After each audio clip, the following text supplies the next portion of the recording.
What's up, YouTube? This is Ryu Itachi, as you already know, from the beautiful island of Okinawa / my room, here to bring you a Naruto 646 chapter review. So this chapter actually kind of came out by surprise to me. I was looking through my emails and I got a little notifier that said Naruto 646 out. So I was pretty much amazed and I hurried up and read it. And boy, oh boy, this chapter, to me, this chapter was pretty darn good. So anyway, so it starts off, you see the Juubi's eye. I mean, pretty much Obito summoned the Juubi more or less. And his eye closes. And next thing you know, it's pretty much, it starts transforming again. If I remember right, it's like its third form or whatever. So it's transforming, and next thing you know, it becomes this big ginormous tree. And the title of this chapter pretty much is the title of the name of the actual Juubi, the God Tree, or something on that line. And that's pretty much what it is. Is the Juubi's true form, I guess you'd say, is a tree. Now, I guess it kind of, as I'm saying it, probably don't sound all that appealing, but it's actually pretty amazing. So the original form, or the true form of the Juubi, is a tree. But this tree is different.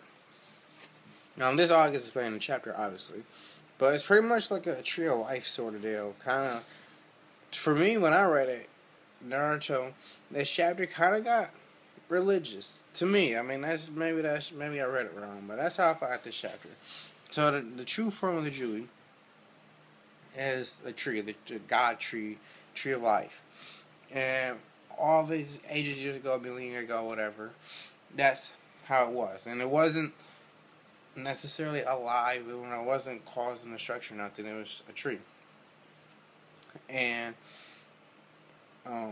back in the day, obviously, people existed, and they fought with knives and swords and that fun stuff.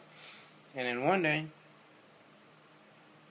this fruit appeared on this special God tree, and a woman ate the forbidden fruit. Hint, hint. And she, back in the day, before chakra necessarily was invented per se, chakra existed only in the God tree. So only God had the chakra, and humans were just, normal. But when she ate the fruit, she gained the powers of the God tree. So she destroyed everybody. The whole war that was happening back in the day, she single-handedly killed everybody.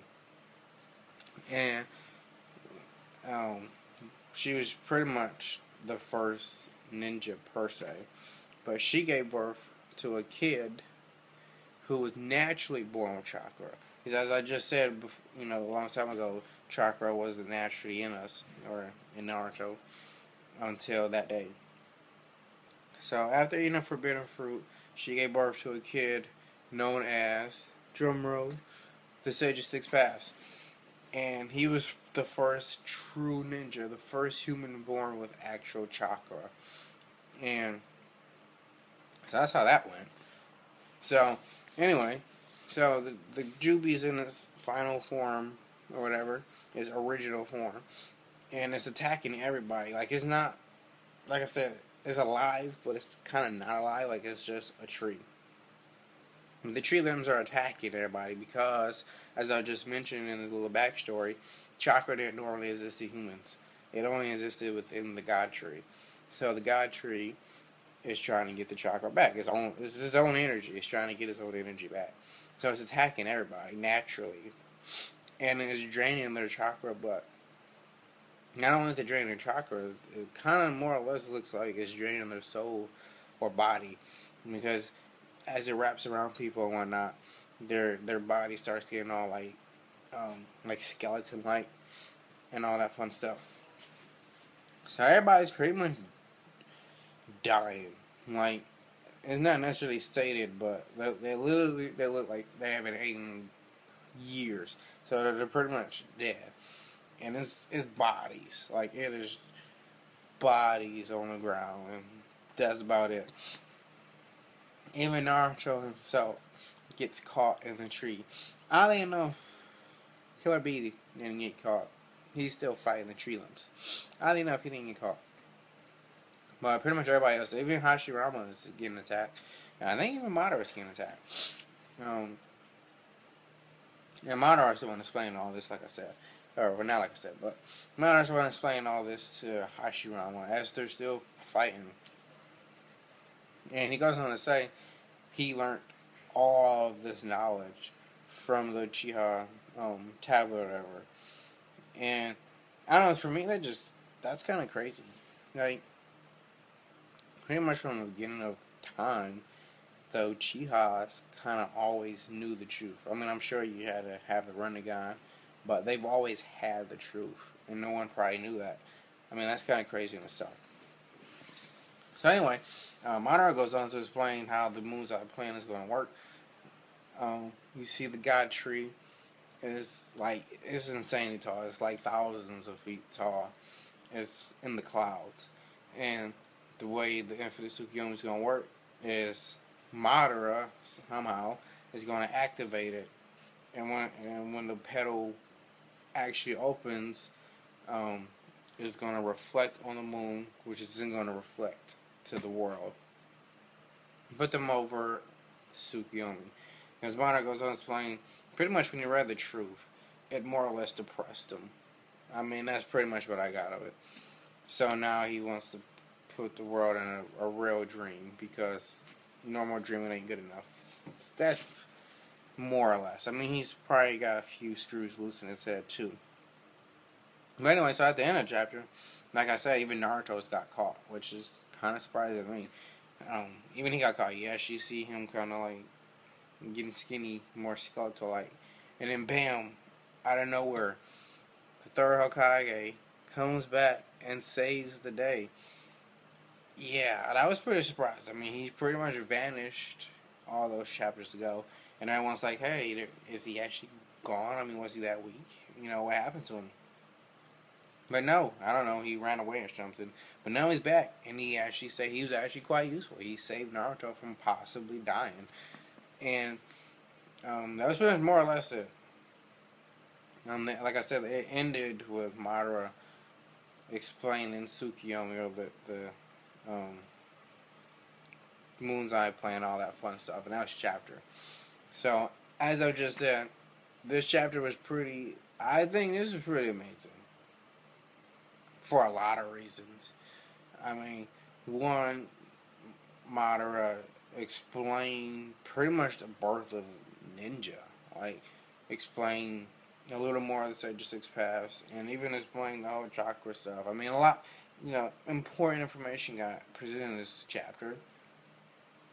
The Juubi is in its true form, which makes a lot more sense when you think about it. Because before this chapter, we knew a long time ago the Sage of Paths was supposedly normal human, and this random Juubi was just wrecking terror just for the hell of it. But now we know, or now we understand that the Juubi in its true form is actually not even a malevolent, if that's the right word, evil. It's not an evil being or nothing like that. Like, it truly is a neutral being. Like, I would dare say it's like the earth, pretty much. Like, it's natural. It has no good or bad. It just wants balance. Because in the story itself, even as war was going on, it didn't do nothing. It was just there. It wasn't until that mysterious lady took the fruit from the tree of life and ate it and used its powers that it actually became the Juubi per se and started wreaking havoc. So it makes a lot more sense, because if you think, because before that, like I said, it would kind of be random, like, okay, just random monsters just wrecking terror for the hell of it. But now it makes sense because, like, not to use this word, but the Juubi is pretty much the avatar. It's the earth. And all it wants was balance. So, that's a very important thing At least from my point of view.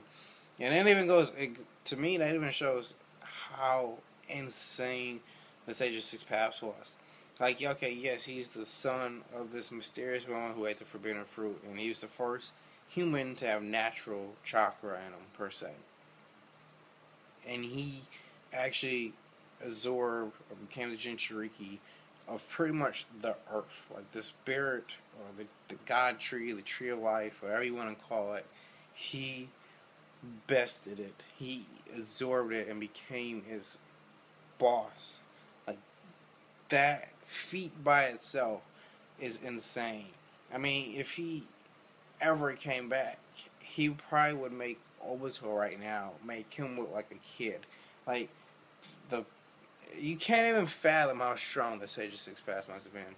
And it's kind of odd, because when you think about it, the Sage of Six Paths was more or less nothing different from even any fodder ninja that we've seen. Like, he was just the first human born with chakra. So, he was no different than Naruto, or sadly say even Sakura, being a normal human born with chakra. I mean, maybe he was stronger because his mother directly ate the fruit, so maybe most of his power went to him. And as humans became, more populated, maybe the chakra in them lessened as like blood types. But it's still pretty insane to know that more or less he was pretty much just a human born with chakra, and he was able to best the spirit of the earth more or less. So that's pretty much it. I mean, like I said, I think this chapter was pretty well done. I mean, I really have like no complaints about it. I mean, yeah, my only complaint is where Kakashi at, because as far as I know, he's still in Obito's eye. But I mean, as far as being realistic, I really have like zero complaints about this chapter. I think this chapter was pretty outstanding. But that's just my review or critique of it. Don't be afraid to comment below, subscribe, rate, like, and all that fun stuff. This is PFC Ryu Itachi signing out.